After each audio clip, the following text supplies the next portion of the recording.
बिस्मिल्लाहिर्रहमानिर्रहीम।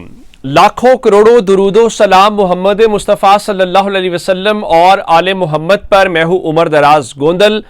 कल गंडापुर साहब ने जो पॉलिसी बयान जारी करना था वो जारी कर दिया और वह जाहिर है कि इमरान खान की बहन अलीमा खान को निशाना बनाने के, अब जब इमरान खान की बहन को कहा जाए कि वो MI की एजेंट है, मिलिट्री इंटेलिजेंस जो फौज की एजेंसी है, इमरान खान की बहन उसकी एजेंट है, तो तहरीक इंसाफ का कारकुन गंडापुर को फूलों के हार पहनाएगा।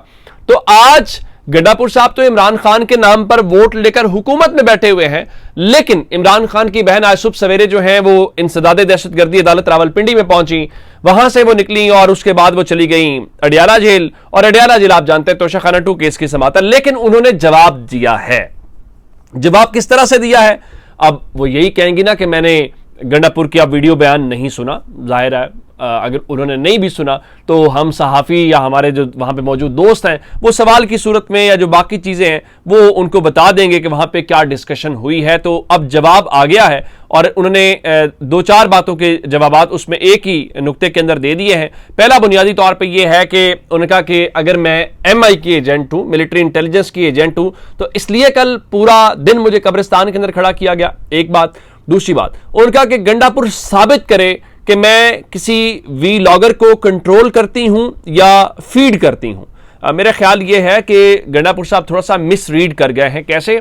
अगर उन्होंने खैबर पख्तूनख्वा पेशावर जलसे के अंदर पाकिस्तान तहरीक इंसाफ के कारकुन का रद्द-ए-अमल देखा हो तो उनको अंदाजा होगा कि उमूमी तौर पे उनके बारे में जो तासुर है, और ये कोई मीडिया से रेलिवेंट नहीं है कि फलां वीलॉगर, फलां जर्नलिस्ट, फलां यूट्यूबर वो ये कह रहा, नहीं। तहरीक इंसाफ का चूंकि खुद कारकुन भी तो समझता है ना कि ये सब जो इमरान खान के नाम पर वोट लेकर आए हैं ये सब हुकूमतों में बैठे हुए हैं, कोई वजीर बना हुआ है, कोई मुशीर बना हुआ है, कोई किसी ओहदे के ऊपर है, बिल्कुल ठीक है, लेकिन इमरान खान तो जेल के अंदर है ना। इमरान खान के लिए क्या किया जा रहा है? तो उसके लिए किसी वीलॉगर के वो मोहताज नहीं है, कि उसके लिए वो किसी टीवी चैनल के मोहताज नहीं है। तो इस तरह से मेरा ख्याल यह है कि आप उसको यूं ना करें कि उस पूरी चीज को डिस्कार्ड करने की कोशिश करें। तो अब मेरा ख्याल है कि सूरत हाल थोड़ी खराब होगी। और अब उसमें एक बात हुई जी, शेख वकास अकरम साहब ने फरमाया जी पार्टी जलसे में नज़्मो ज़ब्त खराब करने के वाक़े की तहकीकात शुरू कर दी हैं। जलसे का नज़्मो ज़ब्त खराब करने वाले हमारे कारकुन नहीं थे, ये किसकी मनसूबाबंदी थी? पार्टी ने तहकीकात शुरू कर दी है। शेख वकास अकरम साहब आपके वाले से बहुत अरसे से खान साहब भी कह रहे हैं और बाकी सबको पता है, छोड़े ना, आपने अगर वहां रहना है KPK में वो बिल्कुल ठीक है। ऐसी बातें ना करें कि आपके कारकुन नहीं थे। जब आप अपने कारकुन को डिसोन करते हैं, अपने सोशल मीडिया को डिसोन करते हैं इस बुनियाद पे कि गंडापुर साहब नाराज हो जाएंगे, तो फिर वो इमरान खान वाली बात दुरुस्त हो जाती है कि पार्टी लीडर्स फैसला कर लें कि आया आपने अपने अवाम के साथ चलना या पीछे रह जाना है। देखिए ये सब आप लोग इमरान खान के नाम पे वोट लेके आए और इमरान खान की मकबूलियत आप लोगों के मरहूने मिन्नत नहीं है। आपके ये ओहदे, आपकी सीटें, आपकी ये जितनी कामयाबी, ये इमरान खान की उस मकबूलियत की मरहूने मिन्नत है। वरना आप लोग पहले भी शेख वकास अकरम साहब इधर ही थे, वो कितनी बार जीत के आए या क्या कुछ हुआ। अब जो इस्तीफे के मामले से खबरें आ रही हैं वो 2-4 बातें बड़ी इंपॉर्टेंट हैं।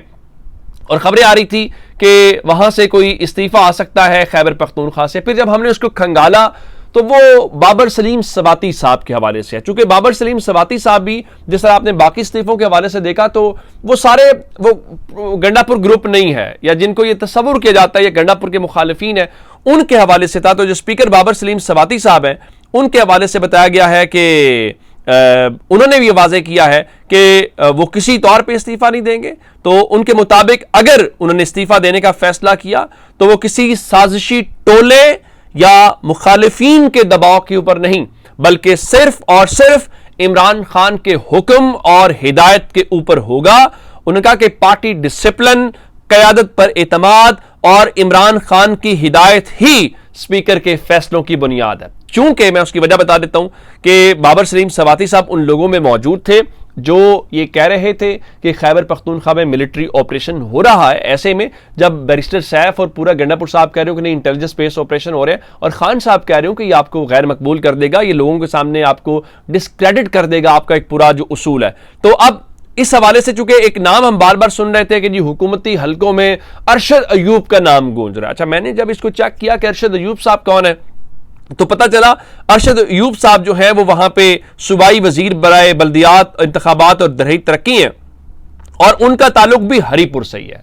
अब हरीपुर से ताल्लुक होने का मतलब क्या है, चूंकि यहीं से बाबर सलीम सवाती साहब का है, तो शायद उस रिफ्ट के अंदर कहा जा रहा होगा कि वो आपको जानते हैं कि हर बंदे की एक इलाके की पॉलिटिक्स होती है, एक स्टैंडिंग होती है, तो शायद इस हवाले से है। लेकिन मेरे ख्याल से गंडापुर साहब एक वक्त के अंदर बहुत सारे महाज खोल रहे हैं।